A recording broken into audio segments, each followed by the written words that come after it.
नमस्कार, स्वागत है आपका हमारे इस विशेष बुलेटिन में। मैं हूं आपके साथ रेशमा और मेरे साथ है मेरी सहयोगी दीपाली। आइए हेडलाइंस पर नजर डालते हैं। कोलकाता रेप मर्डर मामले को लेकर देश भर में डॉक्टरों की हड़ताल। अस्पतालों में इमरजेंसी छोड़कर सभी सेवाएं 24 घंटे के लिए बंद। डॉक्टरों, अस्पतालों की सुरक्षा के लिए आईएमए ने रखी 5 मांगे।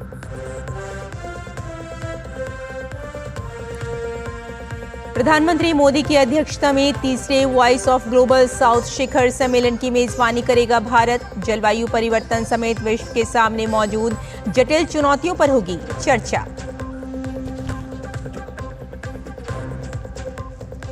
भारतीय जनता पार्टी के राष्ट्रीय पदाधिकारियों की बैठक आज। पार्टी अध्यक्ष जेपी नड्डा की अध्यक्षता में होने वाली बैठक में संगठनात्मक चुनाव और विधानसभा चुनाव पर होगी चर्चा।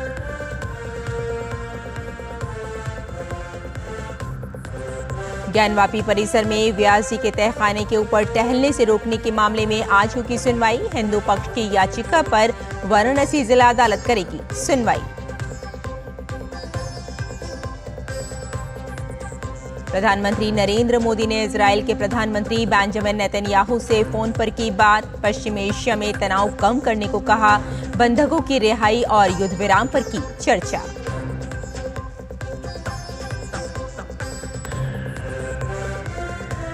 गजा युद्ध विराम की नई शर्तों को हमास ने किया खारिज। अमेरिकी विदेश मंत्री एंटनी ब्लिंकन आज इजराइल का करेंगे दौरा।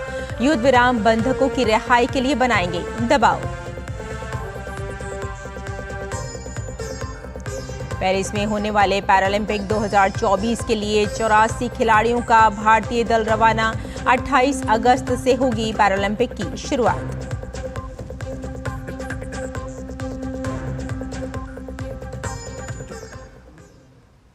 और अब समाचारों पर डालते हैं विस्तार से नजर।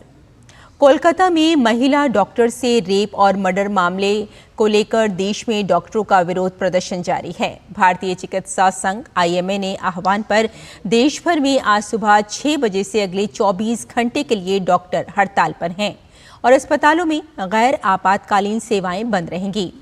आईएमए ने कहा कि हड़ताल के दौरान आवश्यक सेवाएं जारी रहेंगी और आपातकालीन वार्ड में भी चिकित्सकीय कामकाज जारी रहेगा, लेकिन बाहरी रोग विभाग ओपीडी में सेवाएं बंद रहेंगी और चुनिंदा सर्जरी नहीं की जाएगी। डॉक्टरों, अस्पताल की सुरक्षा के लिए आईएमए ने सरकार के सामने 5 मांगे रखी हैं। भारत आज तीसरे वॉइस ऑफ ग्लोबल साउथ शिखर सम्मेलन की वर्चुअल प्रारूप में मेजबानी करेगा। इसकी अध्यक्षता प्रधानमंत्री नरेंद्र मोदी करेंगे। शिखर सम्मेलन का विषय है सतत भविष्य के लिए सशक्त ग्लोबल साउथ। विदेश मंत्रालय के अनुसार शिखर सम्मेलन में भाग लेने के लिए सभी ग्लोबल साउथ देशों को आमंत्रित किया गया है। ये सम्मेलन पिछले शिखर सम्मेलनों में दुनिया को प्रभावित करने वाली कई जटिल चुनौतियों जैसे संघर्ष, खाद्य तथा ऊर्जा सुरक्षा संकट और जलवायु परिवर्तन पर हुई चर्चाओं को आगे बढ़ाने के लिए एक मंच के रूप में काम करेगा। शिखर सम्मेलन में ग्लोबल साउथ के देश क्षेत्र के लिए चुनौतियों, प्राथमिकताओं और समाधानों, खासकर विकास के क्षेत्रों पर विचार विमर्श जारी रहेंगे।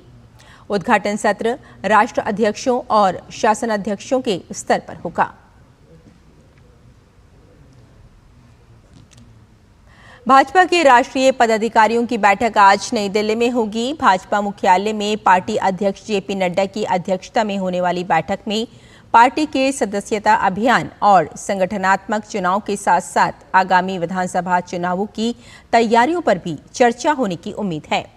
बैठक में बीजेपी के राष्ट्रीय पदाधिकारियों के अलावा पार्टी के प्रदेश अध्यक्ष और विभिन्न राज्यों में पार्टी संगठन के प्रभारी महासचिव और अन्य नेता भी शामिल होंगे। लोकसभा चुनाव के बाद बीजेपी पदाधिकारियों की ये बैठक अहम मानी जा रही है। इससे पहले आज देर शाम बीजेपी महासचिवों की बैठक पार्टी के राष्ट्रीय अध्यक्ष जेपी नड्डा की अध्यक्षता में हुई। बैठक में 1 सितंबर से पार्टी का सदस्यता अभियान चलाने का फैसला लिया गया।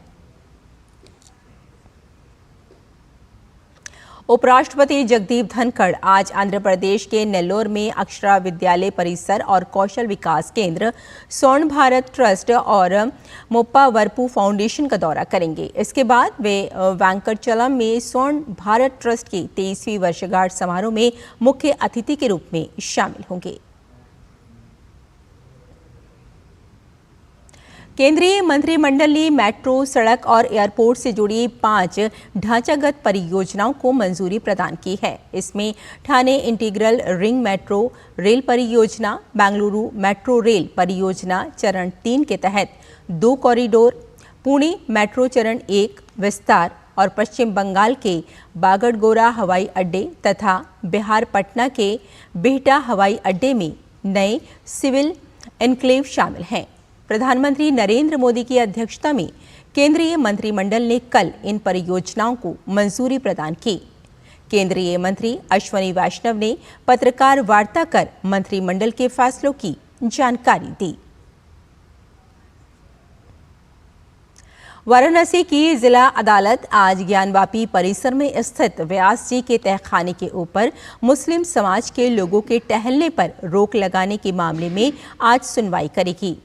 इस मामले में राखी सिंह समेत विश्वनाथ मंदिर न्यास ने मंदिर के सुपुर्द की गई व्यास जी के तहखाने की जर्जर छत की मरम्मत कराने की मांग की है।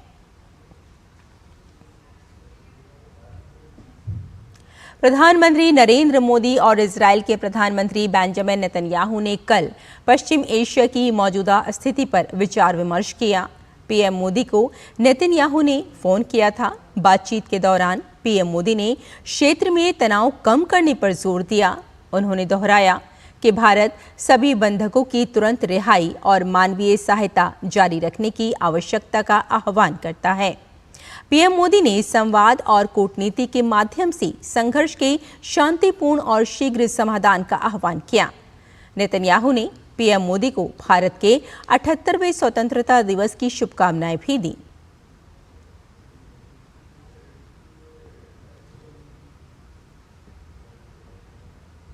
गाजा युद्ध विराम की नई शर्तों को हमास ने खारिज कर दिया है। इजराइल और फलस्तीन के बीच गाजा में जारी संघर्ष को रोकने के लिए कतर की राजधानी दोहा में हुई वार्ता बेनतीजा रही। कतर, अमेरिका और मिस्र ने संयुक्त बयान में कहा कि समझौते को अंतिम रूप देने के लिए अगले सप्ताह मिस्र की राजधानी काहिरा में वार्ता करेंगे। हमास और इजराइल के बीच समझौते के लिए कतर, अमेरिका और मिस्र मध्यस्थता कर रहे हैं, लेकिन संघर्ष विराम संबंधी सभी वार्ताएं अब तक विफल रही हैं। अमेरिकी विदेश मंत्री एंटनी ब्लिंकन आज इजराइल के लिए रवाना होंगे। अपनी यात्रा के दौरान वे इजराइल हमास के बीच युद्ध विराम का प्रयास करेंगे ताकि गाजा में बंधकों की रिहाई में मदद की जा सके। इस दौरान वे क्षेत्र में सभी पक्षों के लिए तनाव को बढ़ने से रोकने की महत्वपूर्ण आवश्यकता पर भी जोर देंगे। और पेरिस में होने वाले पैरालंपिक खेलों के लिए भारतीय पैरालंपिक दल रवाना हुआ। भारतीय टीम में तीरंदाजी, athletics, badminton, canoeing, cycling, blind judo, power lifting, rowing, shooting, तैराकी, टेबल टेनिस और ताइक्वांडो सहित 12 खेलों में 84 एथलीट शामिल हैं।